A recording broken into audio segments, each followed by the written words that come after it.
Assalamu alaikum students. My name is Wahid Mustafa.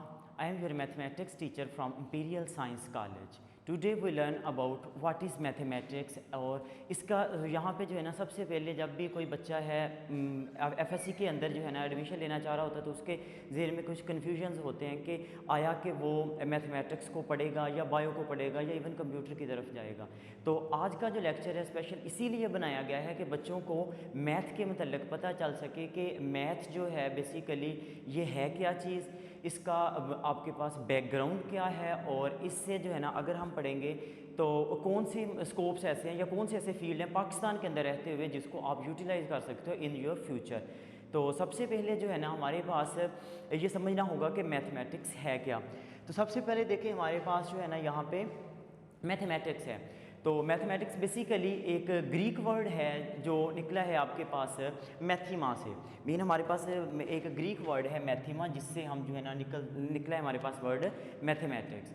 अब ये मैथीमा का क्या मतलब है कि मैथीमा कहते हैं कि विच मीन्स नॉलेज और अंडरस्टैंडिंग। मतलब क्या हुआ कि किसी भी चीज़ के मतलब आपने कुछ अंडरस्टैंड करना है या किसी भी चीज़ के मतलब आपने कुछ समझना है तो उसके लिए जो आप कंसेप्ट यूज़ करोगे तो वो हमारे पास मैथमेटिक्स का होगा। अब मैथमेटिक्स की नेक्स्ट जो है ना हमारे पास डिफाइन देखें वो आपके पास क्या है, कहते हैं कि it is the study of quantity, shape, structure and change. Mean चार चीज़ें हैं इसमें आपके पास कि हमारे पास इसमें हम सबसे पहले देखते हैं क्वांटिटी से मुराद ये होता है कि इसमें हमारे पास नंबर्स आ जाएंगे कि कोई चीज़ कितनी बड़ी है, कोई चीज़ कितनी छोटी है, कोई चीज़ हमसे कितनी दूर पड़ी है या कोई चीज़ हमसे कितनी करीब है। ये सारी चीज़ें हम देखते हैं क्वांटिटी के अंदर। क्वांटिटी के बाद हमारे पास शेप एंड स्ट्रक्चर है। शेप एंड स्ट्रक्चर के अंदर हम देखेंगे कि मुख्तलिफ मैथमेटिकल ऑब्जेक्ट्स हैं या इवन के हमारे पास मुख्तलिफ जो इंजीनियर्स हमारे पास हैं वो बिल्डिंग्स प्रिपेयर करते हैं और वो डिफरेंट मैप्स बना रहे होते हैं, वो रूम का स्ट्रक्चर दे रहे होते हैं या जिस भी हिसाब से वो कोई भी बिल्डिंग कंस्ट्रक्ट कर रहे होते हैं तो वो किस तरह से उनकी शेप्स बनती हैं और कौन से एंगल पे वो चीज़ होगी, वो सारी चीज़ें इसमें आ जाएंगी।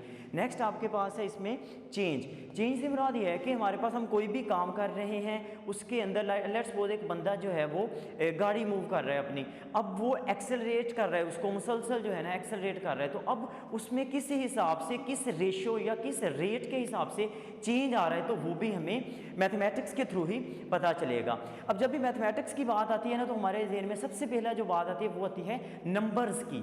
तो अब ज़ाहिर सी बात है अगर किसी बंदे के ज़हन में नंबर की बात आएगी तो उसके ज़हन में ये होगा कि मुझे पता तो चले कि ये नंबर्स आए कहाँ से हैं।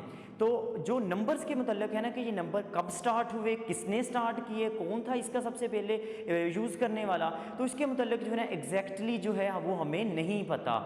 हाँ, इवन कि ये गुमान किया जाता है कि जो ओल्ड एज था आपके पास स्टोन एज था ना उसके अंदर भी जो बाशिंदे रहते थे वो क्या करते होंगे कि वो कुछ स्टोन्स पर लाइंस लगा लिया करते होंगे या फिर इवन कि उनकी जो आपके फिंगर्स हैं हैंड की वो इनके ज़रिए से काउंटिंग करते होंगे। लेट्स सपोज कि उनके पास कुछ जानवर हैं और उन्होंने उसको लेके जाना है बाहर और शाम को उन्होंने ये चेक करने के आया कि जितने सुबह को हमारे पास जानवर गए थे क्या सारे के सारे वो वापस आ गए, तो उनके लिए वो डिफरेंट तरह से काउंटिंग कर लेते थे। हाँ, अब जब लिखने की बात है कि ये जो नंबर सिस्टम है इसको बाकायदा लिखना कब स्टार्ट किया गया है तो उसके लिए जो है ना दो चीज़ें हमारे पास कंट्रीज़ हैं, एक है इजिप्ट और एक स्टेट है बेबीलोनिया। इसके मतलब यह है कि सबसे पहले जो नंबर सिस्टम जो लिखा है बाकायदा तो इन्हीं कंट्रीज से स्टार्ट हुआ था। एक है आपके पास इजिप्ट, सेकंड है आपके पास बेबीलोनिया। और इसके बाद जो है ना हमारे पास मैथ जो है वो किसी एक बंदे ने या किसी एक कंट्री या किसी एक रियासत ने जो है इसको नहीं बनाया, बल्कि ये क्या है कि ये डिफरेंट सिविलाइजेशंस हैं जो आपके पास सम अप होती गई और हमारे पास जो है ना मैथ का नॉलेज सम अप होता गया। देखिए इसके बाद हमारे पास यहाँ पे है कि जो सबसे पहले फर्स्ट इक्वेशन थी वो भी हमारे पास इजिप्ट के अंदर ही फर्स्ट इक्वेशन को यूज़ किया गया। इसी तरह से हमारे पास ग्रीस जिसे हम यूनान कहते हैं, शेप्स के मतलब ज्योमेट्रीज जैसे हमारे पास ट्राइंगल है, सर्कल है, ये शेप्स की जो स्टडी है वो सबसे पहले ग्रीक यानी कि यूनान वालों ने की। फिर उसके बाद हमारे पास है चाइना वाले जो हैं, इन्होंने इसमें काम ये किया कि जो नेगेटिव नंबर्स हैं, लेट्स सपोज कि हमारे पास एक कॉन्सेप्ट है कि 0 - 3 आंसर इज -3। तो अब ये -3 का जो कॉन्सेप्ट था मीन माइनस नंबर्स का जो कंसेप्ट था वो हमारे पास चाइना वालों की तरफ से आया है। और एक इस पूरी जो है ना मैथ के अंदर एक जो चीज़ जिसने सारी मैथमेटिक्स जो सिस्टम है नंबर का जिसको चेंज करके रख दिया वो है आपके पास ज़ीरो। और ये किसने किया था? ये इंडिया वालों का है, आर्यभट्ट हमारे पास जो है मैथमेटिशियन है जिसने इसको इंट्रोड्यूस करवाया। जैसे ही ये नंबर ज़ीरो आपके पास इंट्रोड्यूस हुआ था तो डेसिमल सिस्टम आपका आ गया और जितने भी बड़े बड़े नंबर हम उनके बारे में सोच सकते थे, उनको लिख सकते थे। और लास्ट पे हमारे पास इसमें पर्शिया वाले जो हैं, जो आपके पास ईरान वाले, इन्होंने अलजबरा के ऊपर बाकायदा पहली बुक जो है वो पब्लिश की हुई है। अब इसके अलावा भी बेशुमार ये तो चंद चीज़ें हैं, मैथ के अंदर और भी बहुत सारी चीज़ें और डिफरेंट जो है ना कंट्रीज़ के लोगों ने और डिफरेंट मुसलमान साइंटिस्ट उसमें मैथमेटिशियंस भी थे और दूसरे भी सारे, उन्होंने मिलकर जो है ना ये मैथमेटिक्स का जो नॉलेज है इसको सम अप किया है। अब नेक्स्ट जो है ना, जब हमें ये पता चल गया ठीक है कि ये इसका बैकग्राउंड है और ये चीज़ें यहाँ से आई हैं, फिर हमारे जहन में ये नेक्स्ट क्वेश्चन ये राइज होता है कि ठीक है मैथमेटिक्स को हमें समझ आ गई कि ये यहाँ से आई है, अब क्या इसको पढ़ने का हमें कोई फ़ायदा है? यानी कि वाई टू स्टडी मैथमेटिक्स, हम क्यों पढ़ें इसको? तो इसके लिए सिंपल सा आंसर ये है कि दो बंदे हैं हमारे पास, वो कम्युनिकेट कर रहे हैं आपस में, वो लेट्स सपोज कोई भी लैंग्वेज यूज़ कर रहे हैं, उर्दू का यूज़ कर रहे हैं, पंजाबी का यूज़ कर रहे हैं, इवन कि इंग्लिश का यूज़ कर रहे हैं या कोई भी और अपनी जो है ना वो लैंग्वेज यूज़ कर रहे हैं, तो जो आपस में उनकी कम्युनिकेशन होगी वो लैंग्वेज के ज़रिए से बहुत आसान हो जाएगी।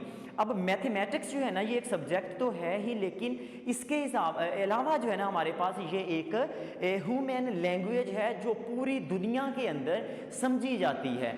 और इसमें जो है ना हमारे पास लैंग्वेज है, तो अब लैंग्वेज है तो हमारे जहन में क्वेश्चन ही आता है कि हाँ अगर ये लैंग्वेज है तो कुछ तो क्वेश्चंस होंगे जो हम इस लैंग्वेज के थ्रू पूछ सकते हैं दूसरों के साथ, ये डिस्कस कर सकते हैं। तो वो क्वेश्चन कुछ इस तरह से हो सकते हैं, हम ये कहते हैं कि वो बंदा खड़ा है यहाँ पे, या हम सिंपल ये कह रहे हैं कि ये बोर्ड है ये कितना ऊंचा है, हम दूसरे बंदे से ये पूछ रहे हैं, तो दिस इज़ अ लैंग्वेज। तो या इसी तरह से हम कहते हैं एक बंदा है वो हमसे कितनी दूर है, हमने लाहौर जाना है वो यहाँ से कितने किलोमीटर है। तो इस तरह के डिफरेंट जो क्वेश्चंस अराइज होते हैं वो सारे मैथमेटिक्स इनका आंसर करता है। अब नेक्स्ट जो है, ठीक है हमें पता चल गया कि स्टडी तो कर लेंगे, लेकिन क्या रियल लाइफ के अंदर जो सबसे बड़ा क्वेश्चन हम स्टूडेंट्स का आप लोग करते हैं वो यही है कि हम ये मैथ तो पढ़ते हैं, हम ये इक्वेशंस पढ़ रहे हैं, हम ये ट्रिग्नोमेट्री पढ़ रहे हैं और इसके अलावा ये इतनी सारी चीज़ें हैं, फ्रैक्शंस हैं, क्या इनका रियल लाइफ में कोई आंसर है?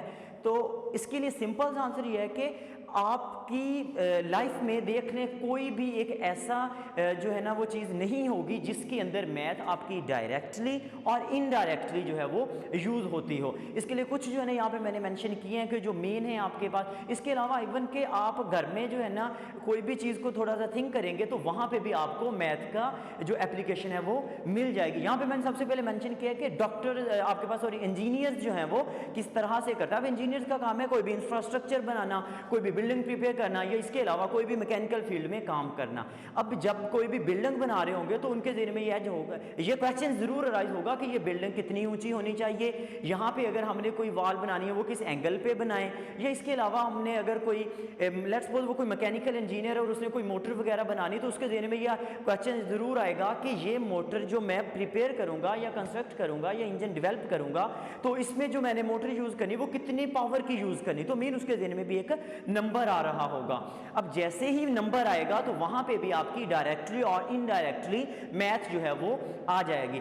नेक्स्ट आपके पास डॉक्टर्स किस तरह से यूज करते होंगे। डॉक्टर्स के लिए सिंपल है कि वो आपको जब देखेगा कि इस बंदे को ये प्रॉब्लम है और वो क्या करेगा, आपको एक मेडिसिन जो है वो प्रिस्क्राइब करेगा। अब देखें वो जो आपकी मेडिसिन जो है वो इसमें लिख के देगा या प्रिस्क्राइब करेगा तो उसकी कितनी अमाउंट लेनी है। एक बंदा है उसने 5 mg की टैबलेट लेनी है, 10 mg की लेनी है, 100 mg की लेनी, तो वहाँ पे भी आपकी मैथ का यूज़ होगा। इसके अलावा इवन के पायलट्स हैं वो नेविगेशन के लिए इस्तेमाल करते हैं, डायरेक्शन का पता चलाने के लिए हमारे। उसके अलावा पॉलिटिशियंस हैं, पॉलिटिशियंस अब किसी भी हल्का के अंदर हैं तो उन्हें भी सारा साल अपनी कंपेन चलानी है, और तो उनके ज़हन में भी एक आइडिया तो ये ज़रूर होता है कि इस हल्का के अंदर मेरी पोजीशन क्या है, मीन के मेरे वोटर्स जो हैं उनकी तादाद क्या है, उनके नंबर्स कितने हैं, वहाँ पे भी आपकी मैथ है। इसके अलावा आप हैरान होंगे कि एक जो गैम्बलर है एक जवारी जो है वो जुआ खेलने किसी कसिनो में बन के चला जाता है। अब वो वहाँ पे खेल रहा है, उसने जो है ना ये देखना है कि मेरे जीतने या मेरे हारने के कितने चांसेस हैं, तो वहाँ पे भी आपके पास मैथ के ज़रिए से ही वो इसको कैलकुलेट कर सकेगा। फिर इसके बाद जो है ना सबसे जो इम्पॉर्टेंट चीज़ जो मैथ के अंदर हम पढ़ते हैं वो है कि ये आपकी डेवलप करती है क्या चीज़, सेंस ऑफ लॉजिक, कि इसके अंदर आपकी जो लॉजिक्स हैं वो डेवलप होती हैं। अब लॉजिक्स क्या हैं आपके पास, बेसिकली लॉजिक ये है कि हम अपने माइंड को यूज़ करते हुए जो भी रिसोर्सेज हैं हमारे पास उनको बेस्ट वे में यूटिलाइज कैसे कर सकते हैं, तो वो हमारी बेसिकली क्या होगी, लॉजिक होगी। तो लॉजिक क्या, एक आप जो है ना कोई भी किसी भी चीज़ को स्टडी करना है तो अगर हम उसको बाय लॉजिक स्टडी करेंगे तो वो बहुत आसान हो जाएगा। फॉर एग्जांपल हम यहाँ पे एक एग्जांपल देखते हैं कि हमारे पास जो है ना टोटल हम कहते हैं कि हमारे पास जो है ना आप लोग 10 स्टूडेंट्स हैं, लेट्स सपोज आपकी क्लास में 10 स्टूडेंट्स हैं, हम कहते हैं 10 जो है आपके पास मैथ स्टूडेंट्स हैं,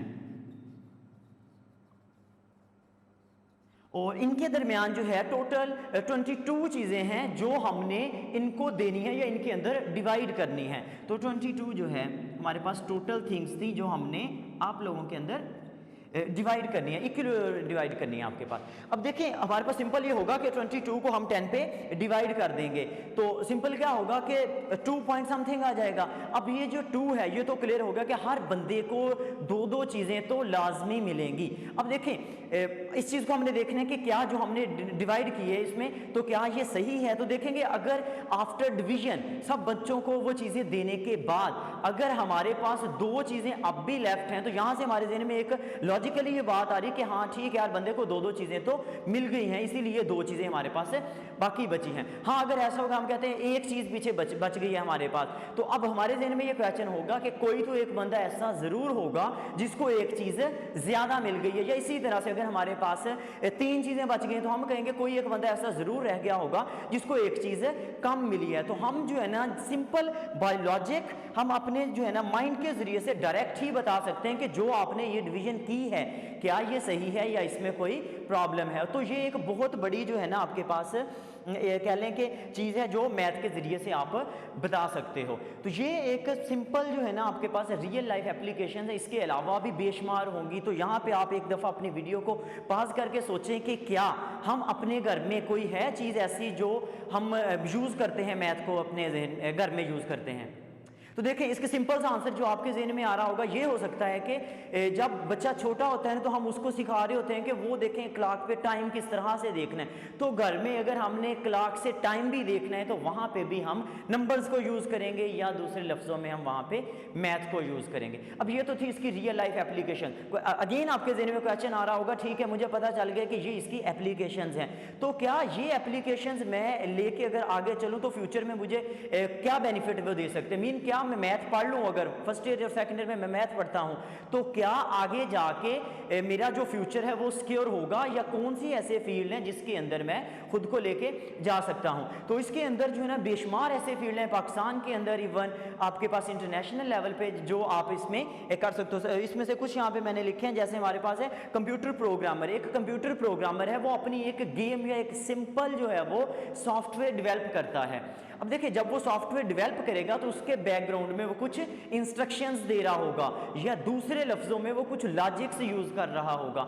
अब वो लॉजिक्स को सही से तब ही यूज कर पाएगा जब उसके पास जो है मैथ का एक नॉलेज होगा उसके ज़हन में पहले से। इसी तरह से तो कंप्यूटर प्रोग्रामर को अगर सिंपल सा भी एक आपके पास सॉफ्टवेयर डेवलप करना है तो मैथ का जो है इल्म उसके पास होना चाहिए। सेकंड हमारे पास एक इन्वेस्टर जो है यहाँ पे, सॉरी हमारे पास जो है एक इन्वेस्टर है कि एक बंदा है उसने बिजनेस को स्टार्ट करना है। उसके पास वो क्या करेगा, वो देखेगा कि हाँ मेरे पास जो है ना इतने पैसे हैं या इतने मेरे पास ये रिसोर्सेज हैं, ये मेरा जो है ना वो फील्ड है जिसके अंदर मैंने काम करना चाह रहा हूँ, तो क्या जो जितनी मैं इसको इनपुट दूंगा इसको, तो क्या वो उतनी मुझे आउटपुट यहाँ से निकल आएगी या मुझे कुछ इसका फ़ायदा भी होगा या नहीं। तो वो भी बायोलॉजिकली वो सारी स्टडी करेगा और वो एक बेहतर फैसला कर सकेगा।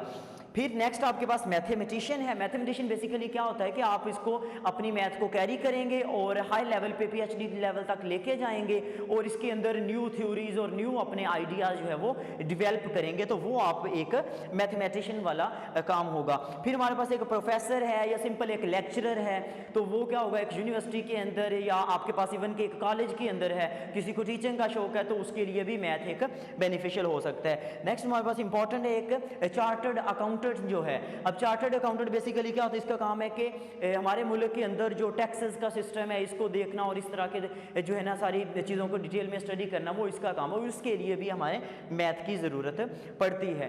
अब इसके अलावा अब में से कुछ लोग होंगे जिसको आर्मी में या नेवी में यानी कि आर्म्ड फोर्सेस में जाने का शौक होगा, तो उसके लिए भी ये है कि आप जब 12 ईयर ऑफ एजुकेशन कंप्लीट करेंगे इन मैथमेटिक्स, देन आपके पास ये जो है ना वो सारे ऑप्शन होंगे कि आर्म्ड फोर्सेस में आप नेवी ले लें, आर्मी ले लें और इवन के एयरफोर्स ले लें, वो आप इसमें जो है ना वो जा सकते हो। इसके अलावा भी बेशुमार इसके जो है ना वो एप्लीकेशंस हैं या इसका स्कोप है, वो आगे आप इसको यूटिलाइज कर सकते हो।